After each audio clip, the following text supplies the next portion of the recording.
shop the Divine collection from ENL Beauty. This is our limited collection. Order it right now from our website www.enlbeautyng.com. Hi guys, Linda here. Welcome back to my channel. If you're new here, thank you for clicking on this video. So guys, in today's video, I'm going to be sharing with you the reasons why you should not start a makeup brand, especially if you are in Nigeria or even on the African continent. If you want to hear these reasons, then please keep on watching this video. And if you're not subscribed to my channel, please, now is a good time for you to click on the subscribe button just right below. Also turn on the post notification bell right beside the subscribe button so you don't miss any of my uploads. So guys, without further talking, let's get right into these reasons. Oh man, they are very, very painful, I swear.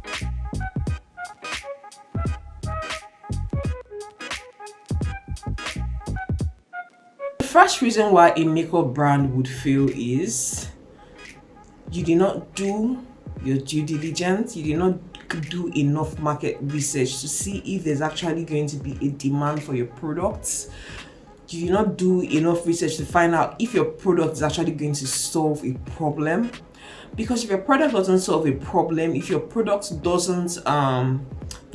is not something that is needed, then why bother making these products when it's not solving any problem?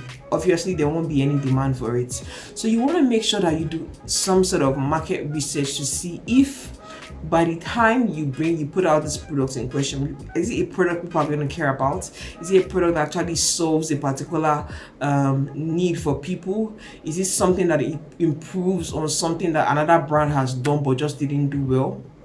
You want to make sure you do as much market research as possible just to make sure that you're not wasting your time and your resources and your energy and everything into putting in so much energy into this makeup brand in question or into these products, only to find out that there's actually no need for this product because people don't really care about it. Some reasons why your makeup business is failing is you did not try to.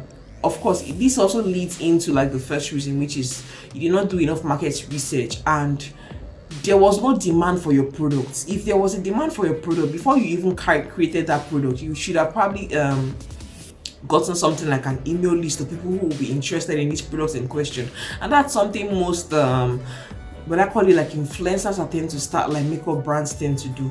Makeup brands or other sort of businesses tend to do.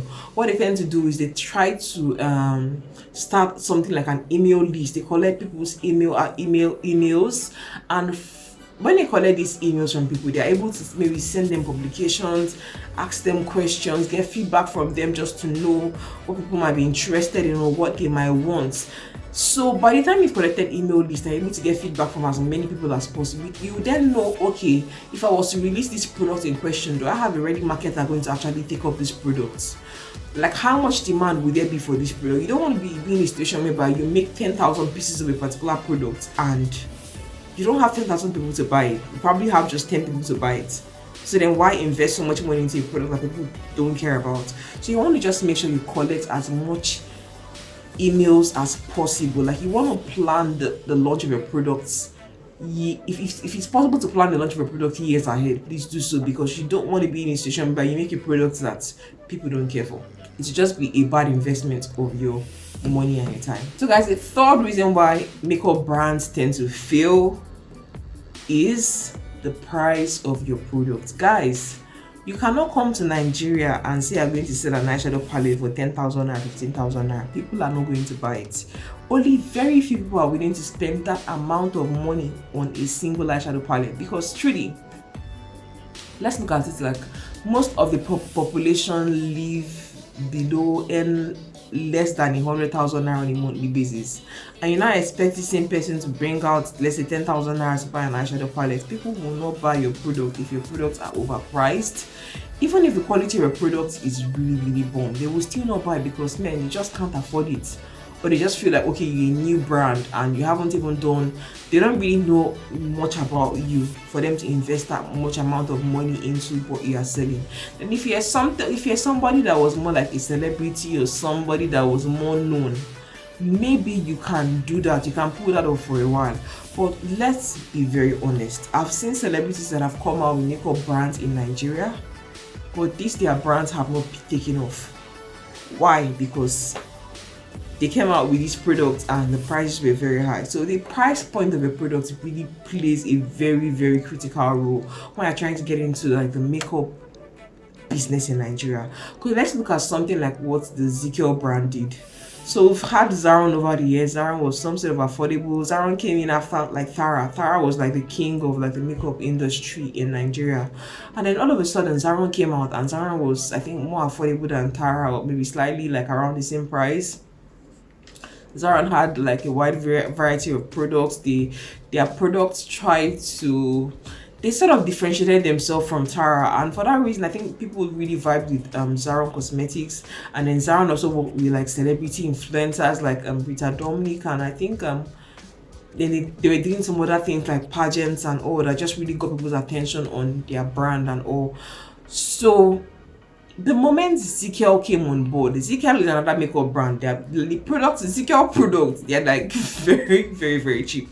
So the reason why Ezekiel was able to pierce through like the Nigerian makeup market was because of the price of their products. The price of their products are very, very cheap. And the products, well, some people say the quality is not so good, some people say the quality is really good. But like the only Ezekiel product I've actually used is their concealer, and I actually like the concealer. So the thing is, if you're not willing to make products that are very, very affordable, very, very cheap, particularly very, very cheap, and the quality is still there, people will not buy it. And then you should also have I think that's like the next point, people will not buy it. So you want to make sure that, and the truth is, for you to be able to achieve having a very, very low price in your products, that means you need to be able to, because you know this makeup manufacturers or these labs that tend to use these products, they would always give you a minimum order quantity. So if you're not willing to invest in making about 20,000 pieces of a particular product, or even 100,000 pieces of the particular product, because it's when you actually have a larger quantity of a particular product, that's when these brands, these labs or makeup manufacturers will be willing to give you the products at the lowest prices possible. Okay, you a small brand, you probably just make, let's say, 100 pieces of a particular product. The price the makeup manufacturer is going to give you is going to be different from the price that somebody who is making 100,000 pieces is going to get, because you are making just 100 pieces. They could give you these products at a price of, let's say, $10 per piece, but the person making 100,000 pieces will probably get the product at $1 per piece. So you now start to see that on the long run, the person with a larger capital base will definitely be getting the product at a lower price, but you with a smaller capital base will be getting the product at the highest prices possible. So at the end of the day, you can't really stretch. You can't really price your products at a low price. You can't really price your products to be very cheap.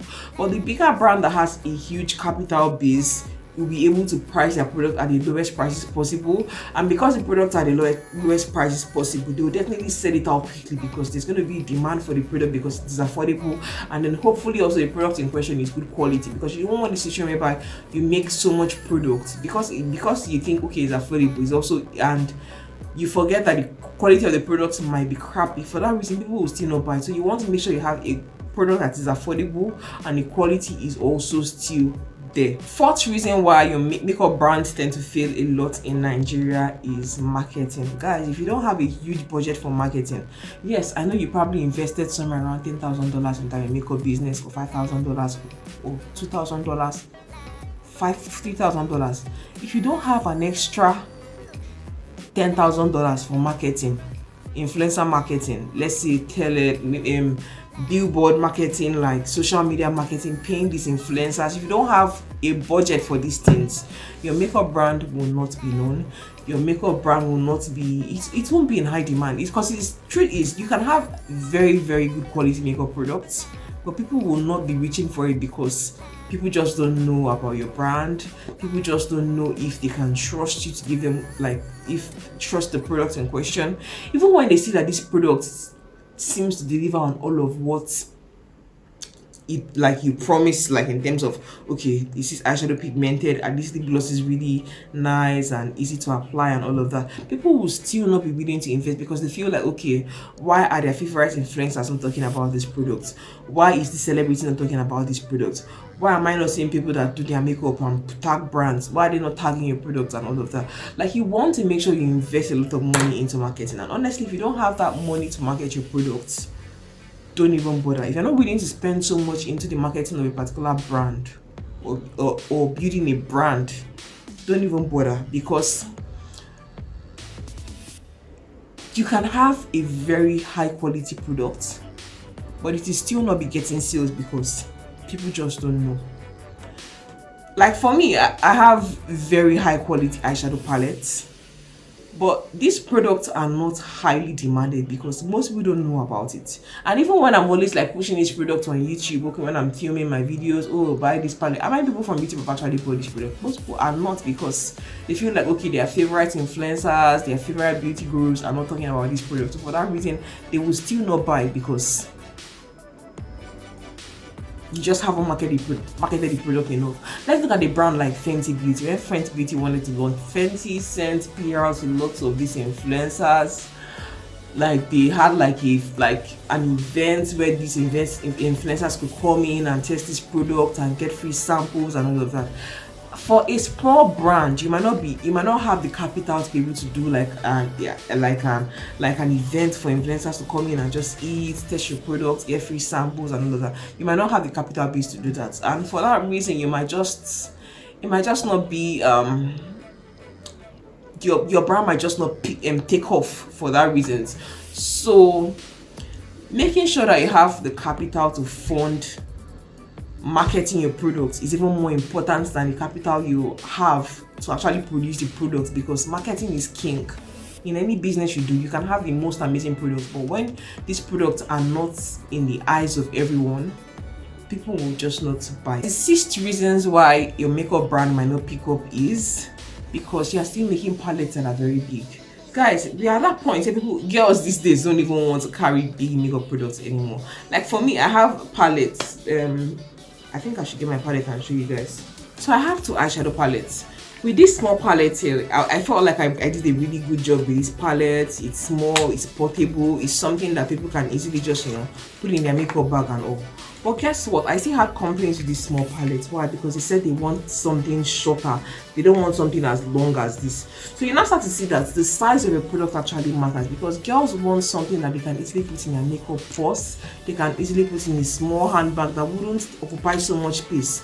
So for that reason, this palette here, it's not everybody that vibes it for that reason.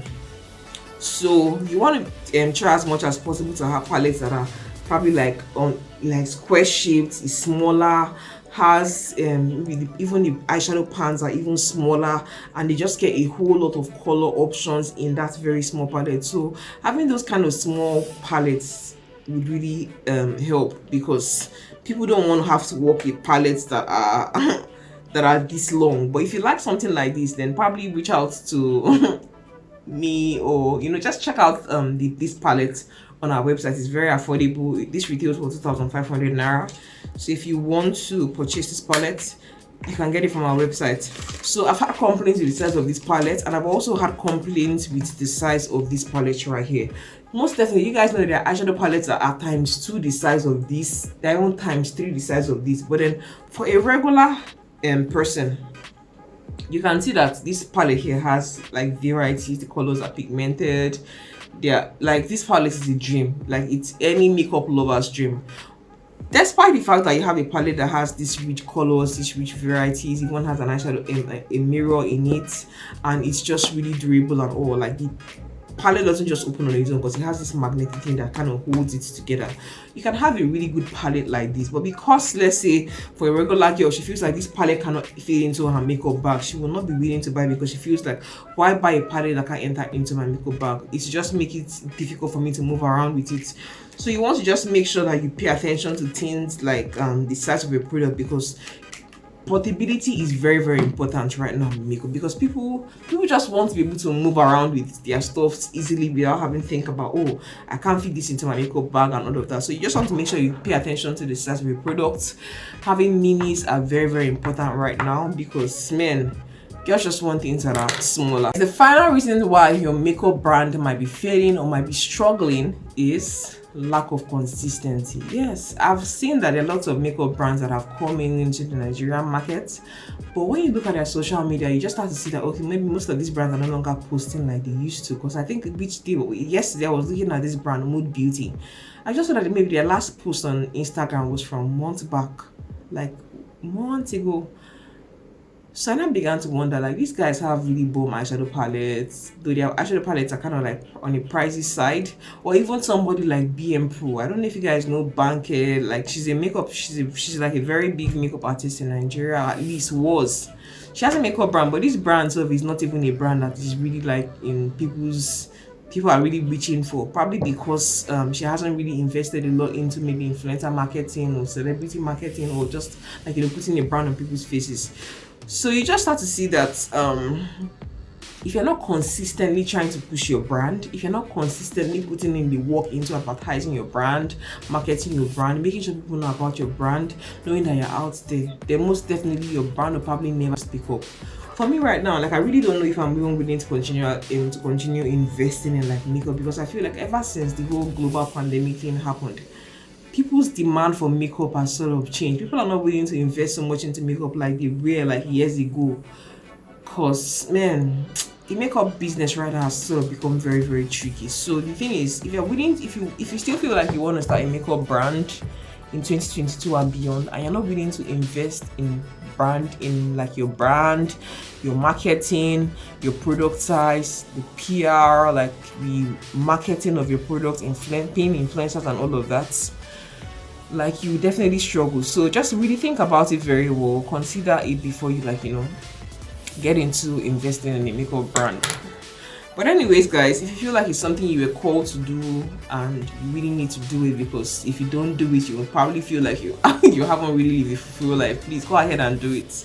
Then maybe as you progress, you definitely learn on your journey and just know how to just carry your brand along and push it. Yes. So guys, thank you so much for watching this video, and if you got value out of this video, please make sure you give this video a huge thumbs up, share with your friends that are also going to get value out of it, and please subscribe to my channel if you're not yet subscribed. I'll catch you in the next video. I love you. Bye guys.